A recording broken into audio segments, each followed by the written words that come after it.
ओम नमो भगवते वासुदेवाय। दोस्तों, आप सभी जानते हैं कि 16 अगस्त 2025 यानी शनिवार को पड़ रही है भाद्रपद की जन्माष्टमी तिथि। और ये तिथि जो है भाद्रपद में पड़ने वाली सबसे बड़ी तिथि है, क्योंकि ये शनिवार को पड़ रही है और इसका बहुत ही बड़ा और विशेष महत्व होता है। पूज्य गुरु जी ने कहा है, अगर कभी भी मौका लग जाए और भाद्रपद महीने की जन्माष्टमी तिथि शनिवार को पड़ जाए तो आप लोगों को 1 कटोरी माखन वाला उपाय तो अवश्य ही करना चाहिए।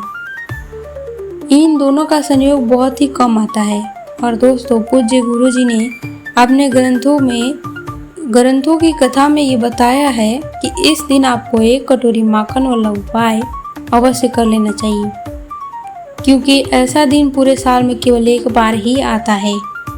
और दोस्तों, आप सभी लोग जानते हैं कि जन्माष्टमी तिथि का अगर सबसे बड़ा कोई उपाय है तो वो है 1 कटोरी मक्खन का जन्माष्टमी तिथि को किया जाने वाला उपाय। तो दोस्तों, इस शनिवार को इस 1 कटोरी मक्खन वाले उपाय को अवश्य करना है। बहुत सारे लोग होंगे जिन्होंने इस उपाय को न किया हो, मतलब पूरा साल निकल गया हो और उन्होंने किसी भी दिन इस 1 कटोरी मक्खन वाले उपाय को न किया हो। पर दोस्तों, आपके पास एक आखिरी मौका बचा हुआ है, जो कि 16 अगस्त 2025 के दिन है। और इस दिन आपको इस वाले उपाय को जरूर से कर लेना है। भले ही आपने साल भर इस वाले उपाय को न किया हो, पर आपने इस भाद्रपद की जन्माष्टमी तिथि के दिन अगर इस वाले उपाय को कर लिया तो आपको इस वाले उपाय को करने का फल मिलेगा, जिसकी आपने कभी कल्पना भी नहीं करी होगी। इसलिए आप लोग इस वाले उपाय को एक बार ज़रूर से ज़रूर कर लेना है, ताकि आप लोगों के हाथ से ये मौका ना जा सके और आपको इस उपाय को करने का फल मिल सके। दोस्तों, ये उपाय पंडित जी ने अपने अभी की ही कथा में बताया है, जिस उपाय को आज हम आपको अच्छे से बताने वाले हैं। इस वीडियो को देखने के बाद आपको इस उपाय को समझने के लिए किसी और वीडियो को देखने की ज़रूरत नहीं पड़ेगी। तो दोस्तों, चलिए इस वीडियो को शुरू करते हैं और समझते हैं इस उपाय को। ये भाद्रपद मास की जन्माष्टमी तिथि इतना खास होता है, इतना महत्वपूर्ण होता है कि कभी कभी बड़े बड़े पूजा पाठ और अनुष्ठान से जो मनोकामना पूरी नहीं होती है, वह इस दिन एक छोटे से उपाय करने से ही पूरी हो जाती है। और बहुत सारे लोगों ने इस उपाय को किया भी है, उनको इस उपाय को करने का फल भी मिला है।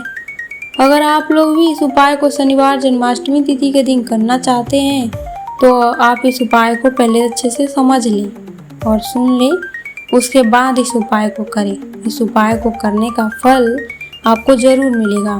इस उपाय को कर लेने से आपके घर में चाहे किसी भी प्रकार की दुख और समस्या क्यों न चल रही हो, आपको उसका कारण भी नहीं पता है कि वह समस्या किस कारण से चल रही है। उसका कुछ भी कारण हो सकता है, जैसे पितृदोष, किसी भी तरह का ग्रह दोष आदि हो सकते हैं। इस 1 कटोरी मक्खन वाले उपाय को आखिर करना किसको है, तो सबसे पहले हम लोग ये बात कर जान लेते हैं। घर की जो बड़ी माताएं बहनें होती हैं, उन माताओं बहनों में से कोई भी एक माता या बहन इस वाले उपाय को कर सकती हैं। अगर आप चाहो तो अपने घर के सभी सदस्यों को भी ये उपाय करवा सकते हो। अगर किसी व्यक्ति की खुद की कोई मनोकामना है, कोई दुख है या परेशानी है, तो वह अपने लिए भी कर सकता है, चाहे वह खुद अपने लिए भी कर सकता है। अगर कोई घर में ऐसा है जो कि अपने पूरे घर परिवार की सुख शांति के लिए ये वाला उपाय करना चाहता है, तो वह भी कर सकता है। इसमें कोई दिक्कत वाली बात नहीं है। अब मतलब सीधा है कि इस उपाय को हर एक सदस्य भी कर सकता है और पूरे घर परिवार के लिए बड़ी माताएं बहनें भी कर सकती हैं। अगर घर में माताएं बहनें उपस्थित नहीं हैं तो फिर घर का कोई भी बड़ा सदस्य भी इस वाले उपाय को कर सकता है, चाहे वह पुरुष ही क्यों ना हो, और इसमें कोई दिक्कत वाली बात नहीं है। इस 1 कटोरी मक्खन वाले उपाय को हमें करना कहाँ पर है? इसे करना है श्री कृष्ण जी के मंदिर में जाकर। बहुत सारे लोग प्रश्न करते हैं, क्या इस उपाय को घर पर भी कर सकते हैं? तो इस वाले उपाय को आप घर पर भी कर सकते हैं। और उपाय को करने के लिए आपको भगवान श्री कृष्ण जी के मंदिर जानी हो तो जा सकते हैं और घर पर भी कर सकते हैं। उपाय करने का समय क्या है? ये उपाय आप सुबह के समय भी कर सकते हैं और जन्माष्टमी रात्रि के मध्यकाल भगवान के जन्म के समय पर भी कर सकते हैं। अगर पूछो कि सबसे उत्तम समय कौन सा रहेगा, तो हम कहेंगे रात के जन्म मुहूर्त में करना सबसे श्रेष्ठ है। बाकी सुबह करेंगे तो भी उत्तम फल मिलेगा। सुबह के समय कब कर सकते हैं? तो सुबह जितना जल्दी हो सके उपाय को करने की कोशिश करें। अगर किसी कारणवश लेट भी हो जाओ, थोड़ी बहुत देरी भी हो जाए, तो 10 या 11 बजे तक कर लेना है। कोशिश करना है कि 12 बजे से ज़्यादा देरी ना हो, इसका ध्यान रखना है। अब बात करते हैं रात के समय के कब करना है। तो रात्रि में जन्माष्टमी का जो जन्म समय होता है वह लगभग 11:40 से लेकर 12:10 तक का रहेगा। और आप इस अवधि में मंदिर जाना हो तो मंदिर जाकर भी इस उपाय को कर सकते हैं। अगर किसी कारणवश मंदिर नहीं जा सकते तो आप इस वाले उपाय को घर पर भी कर सकते हैं। अब मक्खन कहाँ से ले? इस उपाय को आपको ये नहीं देखना है कि मक्खन किस प्रकार का है, मक्खन शुद्ध और ताज़ा होना चाहिए। आपके घर की रसोई में जो मक्खन उपलब्ध है वहीं से लें। एक छोटी पीतल या स्टील की कटोरी में 1 कटोरी मक्खन अलग से रख लें ताकि ये सुरक्षित रहे और उपाय के समय पूरी शुद्धता का प्रयोग जरूर करें। अब बात करते हैं पूजन सामग्री की। तो अगर सुबह कर रहे हो तो 1 लोटा गंगाजल या स्वच्छ जल जरूर ले ले। साथ में फूल, तुलसी पत्र, माखन, मिश्री पूजन सामग्री के साथ ले ले। और अगर रात के समय मध्यकाल में कर रहे हो तो देसी घी का दीपक, गोल बाती या लंबी बाती वाला, और दीपक को घर से जलाकर, अगर मंदिर में कर रहे हो तो मंदिर घर से जलाकर दीपक न ले जाएं। और अगर घर पर कर रहे हो तो आप दीपक को जला सकते हैं। अब विधि क्या है? स्नान करके शुद्ध वस्त्र पहने, मंदिर जाना हो तो मंदिर जाए।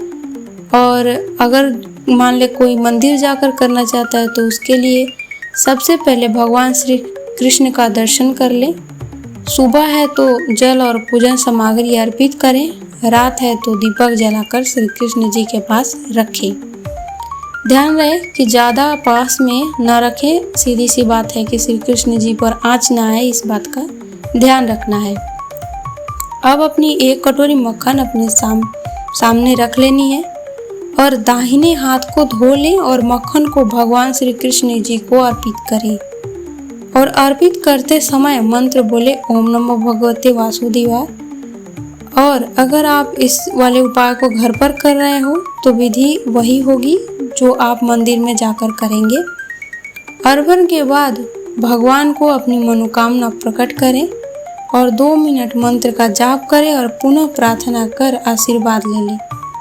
तो इस तरह से जो भी व्यक्ति छोटी छोटी बातों का ध्यान रखते हुए इस 1 कटोरी मक्खन वाले उपाय को करेगा, उसकी मनोकामना जरूर पूरी होगी, दुख और परेशानी दूर हो जाएगी।